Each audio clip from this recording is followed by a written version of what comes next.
Have you ever wondered how public-private partnerships can transform underutilized land into thriving communities? Welcome to the Commercial Real Estate Insights podcast. I'm your host, Steve Hamoen. Let's get right to it.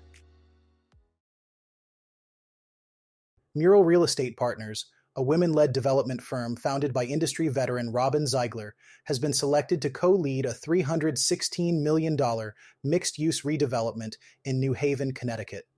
This ambitious project is being delivered in partnership with Gilbane Development Company and backed by the Connecticut Department of Transportation and Governor Ned Lamont. The development aims to transform state-owned land near one of Connecticut's busiest transit hubs into a high-density, walkable neighborhood. This neighborhood will combine housing, retail, public spaces, and offer direct access to rail and bus services. It's set to become one of the largest transit-oriented development initiatives in the state to date. MURAL Real Estate has a mission deeply rooted in equitable development, focusing on revitalizing underserved communities through mixed-use projects that prioritize affordability, economic mobility, sustainability, and local impact. Their 6 points of advocacy framework guides each project, emphasizing affordable housing, job creation, sustainability, cultural preservation, wellness, and investment discipline. The project will include 470 residential units, with 118 of those being affordable units. Specifically, 20% of these are reserved for households earning at or below 50% of the area median income, and 5% at or below 80%.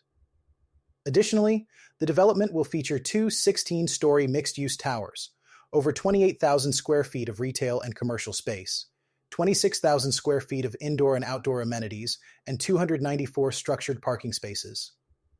Importantly, it will provide seamless connections to regional rail, bus, bike, and pedestrian routes. The construction will be completed in 2 phases. Phase 1, starting in late 2026, will deliver approximately 280 units and 393,000 square feet of space by early 2028. Phase 2, commencing in 2029, will add another 190 units and is expected to wrap up by 2031. This development is part of a larger strategy by the Connecticut Department of Transportation to unlock the potential of 18 state-owned properties near transit nodes, turning underutilized land into vibrant mixed-use destinations that address Connecticut's housing and infrastructure goals. Commissioner Garrett Eucalito described the New Haven project as a model for how cities can leverage transit access to build more housing and foster more equitable communities. With active projects also in Philadelphia, Baltimore, and Washington, D.C., MURAL Real Estate is helping to reshape how urban neighborhoods are developed, placing community benefit and long-term value at the center of each deal.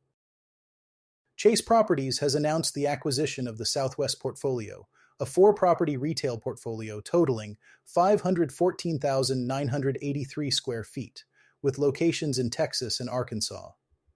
This strategic transaction marks Chase Properties' entry into both states, expanding the company's growing footprint into 4 new markets.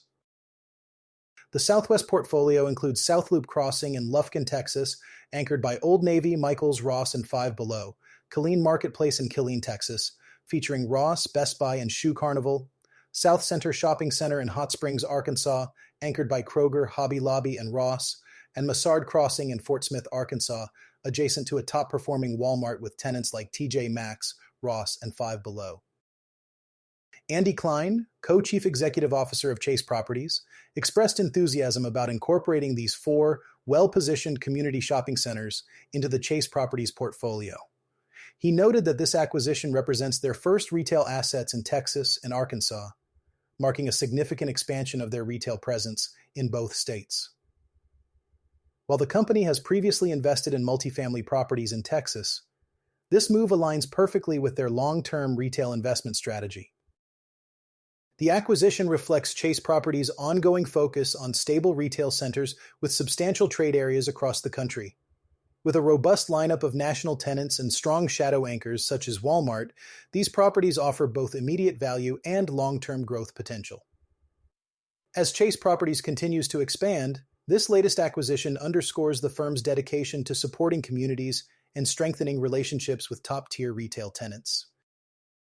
Chase Properties is a full-service real estate investment firm specializing in the acquisition, ownership, and management of high-quality retail, industrial, and multifamily properties across the United States.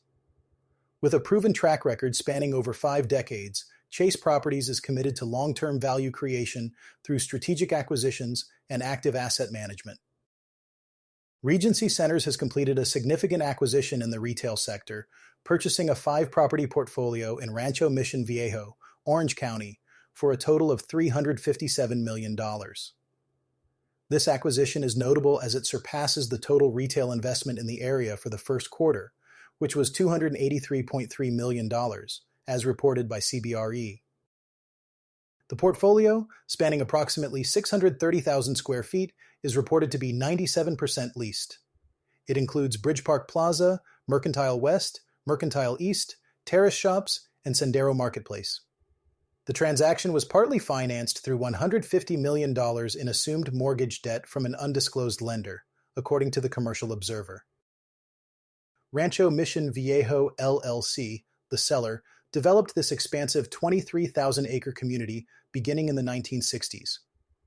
Regency Centers Senior Vice President of California Investments, John Mehigan, expressed excitement about integrating these high-quality centers into their operating platform.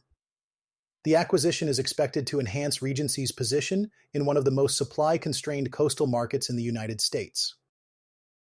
The average household income within a 3-mile radius of these retail centers is approximately $200,000, highlighting the area's economic strength. The addition of this portfolio is seen as a strategic move to bolster Regency Centers' presence in a thriving market, further cementing their reputation as a leader in retail real estate. Virgin Hotel Chicago has been sold to a Michigan-based firm known for converting residential and hospitality properties into timeshares. The sale marks a potential shift in the business model for this iconic Loop landmark, which was initially developed into a luxury lifestyle inn by a joint venture of Miami-based Lionstone Development and Virgin Hotels. The new owner, Accelerated Assets, paid approximately $77.4 million for the 250-room hotel, completing a significant financial readjustment for the sellers who invested over $117 million in the redevelopment of the old Dearborn Bank building. This transaction, featuring a per-room price exceeding $300,000, is among the highest for a prominent downtown hotel since the pandemic. However, the property's future as a traditional hotel is uncertain, given Accelerated Assets' specialization in timeshare conversions. The firm typically partners with timeshare operators to manage such properties, and has previously teamed up with Blue Green Vacations to convert another Chicago hotel into a timeshare. The sale of Virgin Hotel Chicago reflects broader trends in the hospitality sector, where elevated interest rates and the aftereffects of the COVID-19 pandemic continue to influence market dynamics. Despite these challenges, the hotel's location near Michigan Avenue and the Chicago Riverwalk remains a strong selling point, and the property's Class L tax incentive provides additional financial viability for potential redevelopment.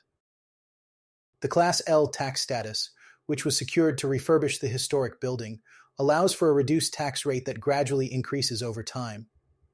This incentive remains in place until 2027, providing a buffer for the new owners as they transition the property's business model. As the market for downtown timeshare properties is relatively untested, particularly in a Midwest city like Chicago, the success of this venture may hinge on attracting international travelers who typically favor coastal destinations. The Fort Worth office market is undergoing a significant transformation, according to a recent article by Seth Bodine of the Dallas Business Journal. Brokers and other commercial real estate professionals are closely monitoring this evolving landscape as new developments are reshaping the city's real estate dynamics. These changes are attracting high-profile tenants and setting new benchmarks for rental rates. Despite some departures from downtown, Fort Worth remains one of the tightest central business districts in the country.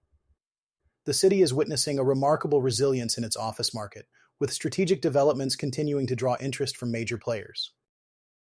The article highlights how these developments are not only influencing rental rates, but are also contributing to a more competitive environment.